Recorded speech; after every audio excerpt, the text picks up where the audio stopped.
Hello everyone, this is Samiran Mehti, Senior Lecturer in Computer Engineering Department from Praveen Patil Polytechnic.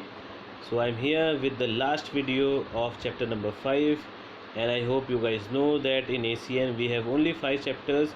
So as far as theory is concerned, this is the last video.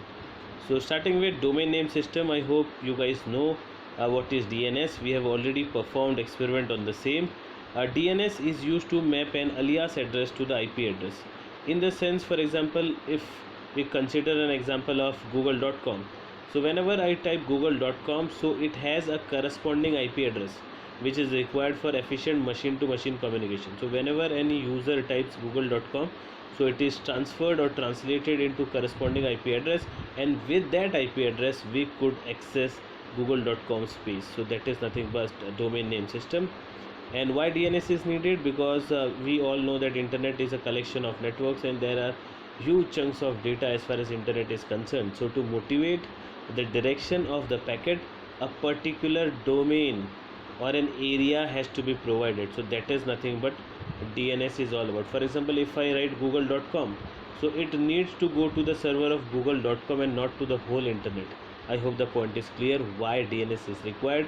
It motivates the packet to provide or to go to a particular direction, right?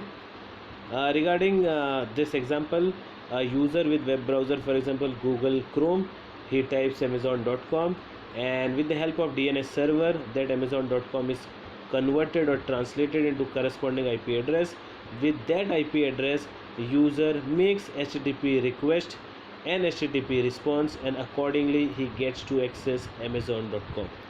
So there are two types of namespaces as far as DNS is concerned, and as we all know that IP addresses should be unique, and DNS are mapping of IP addresses, or every domain name system has an corresponding IP address, right?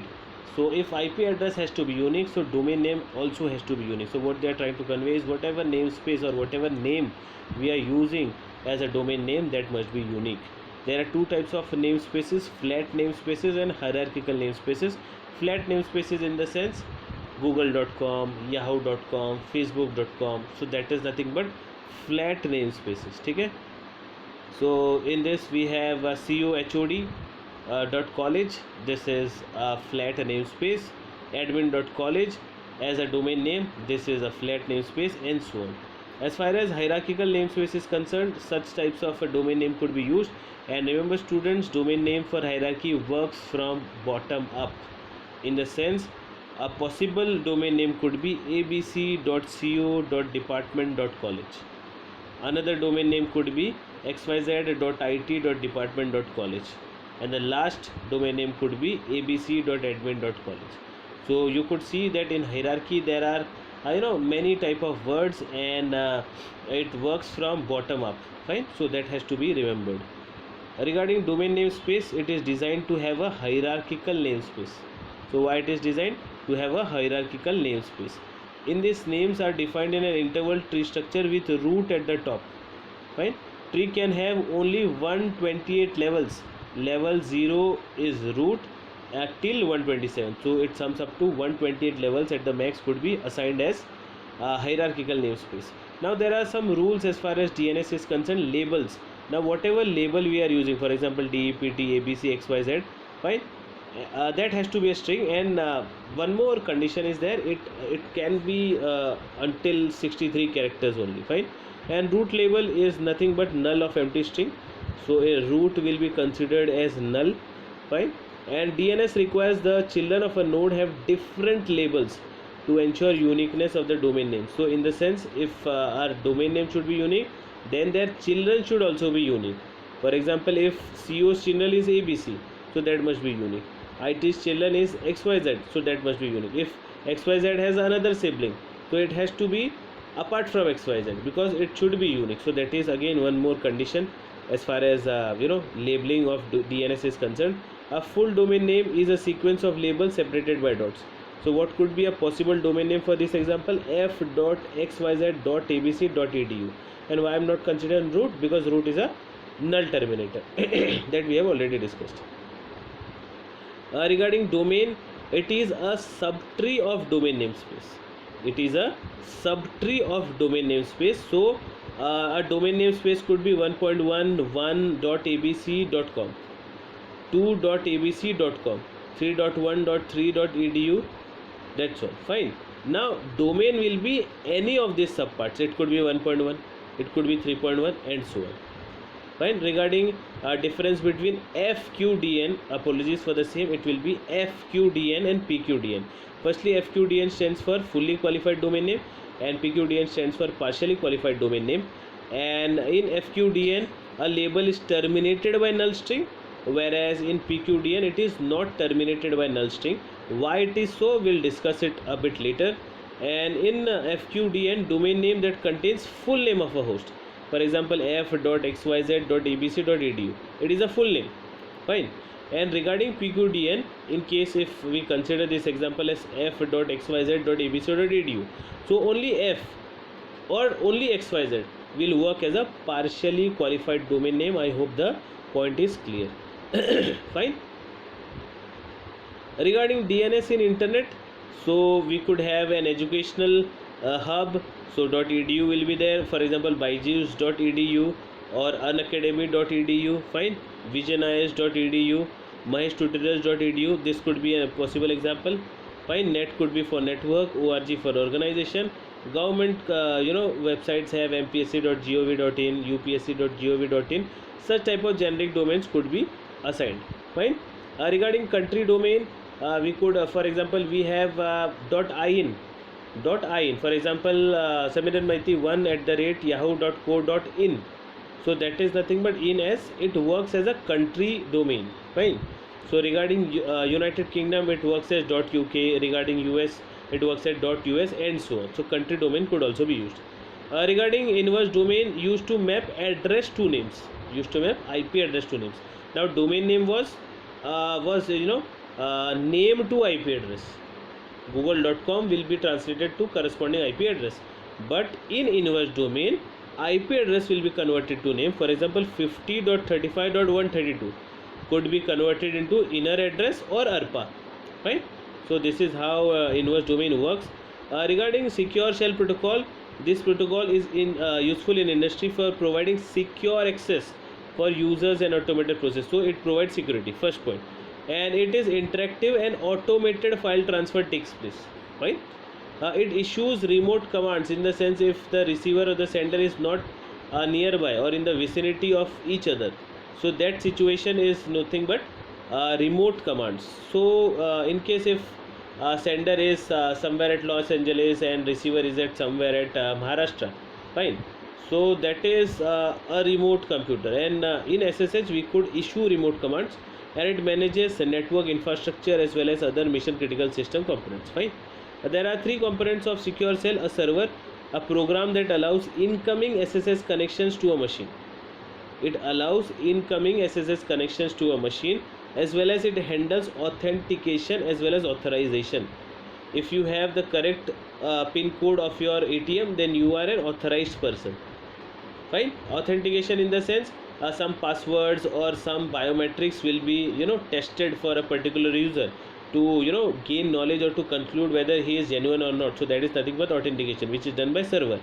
Regarding clients, a program that connects to SSH servers. So obviously client is connected to server and make request for service. It requests server for the services. Regarding session and ongoing connection between a client and a server, it begins after the client successfully authenticates to a server and ends when the connection terminates. So only if the client is able to prove himself that he is an authorized user by authenticating himself with the password, then only session takes place. I hope the point is clear. Regarding SSH packet format, this is the diagram you are supposed to draw. As far as length is concerned, it indicates the size of packet, which is nothing but 4 bytes. Padding, I hope everyone knows what is padding. For example, if I only have 4 bits, and it is a rule that minimum or in multiples of 8 bits a packet could be sent. So what I could do is convert my 4 bits to 8 bits by padding left zeros. So I need to pad 4 left zeros to make my 4 bit to 8 bit. Fine. Regarding type, it identifies the type of a message And regarding CRC, cyclic redundancy code, it is an error detection field. Working of SSH, for understanding working of SSH, concentrate on this diagram. We have client and server. Client request for SSH link, right? Each side sends protocol version and the protocol version should match. In case it is matching, encrypted link should be generated, but for encryption we require keys and algorithms. So accordingly, both keys and algorithms are negotiated among client and server. And finally, encrypted link is created, and once the encrypted link is created, client then requests for service. I hope the point is clear as far as working of SSH is concerned. Very simple. You are supposed to draw this diagram and accordingly explain this diagram. That's all. Regarding dynamic host configuration protocol, again we have implemented this practical.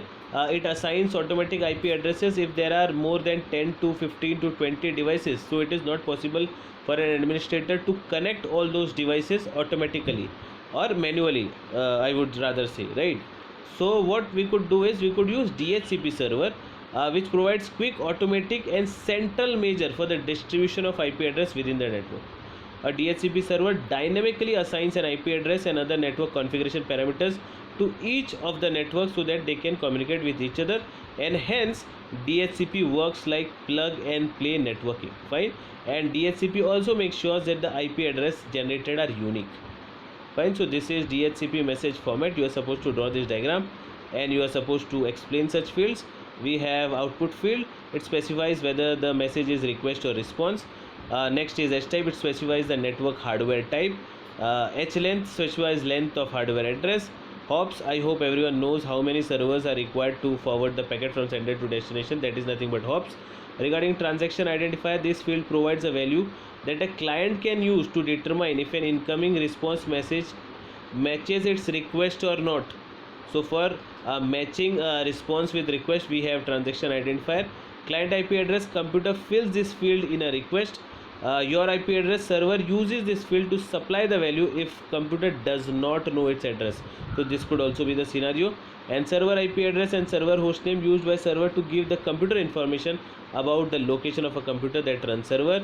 These are the messages used by DHCP: request, release, acknowledgement, not acknowledgement, and so on. Regarding Telnet, Telnet stands for Terminal Network, and it is a program that supports the Telnet protocol over TCP. So this is an important point. Telnet is a TCP application. It provides the ability to perform remote login to remote host. So remote login to remote host could be managed with the help of Telnet. Telnet operates using a client and a server, and such type of commands are used by Telnet: end of file, abort, no operation, go ahead, and so on.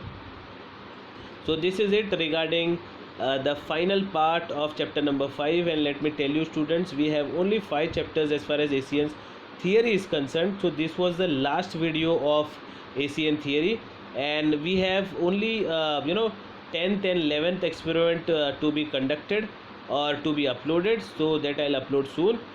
Thank you for watching the video. Take care. Bye.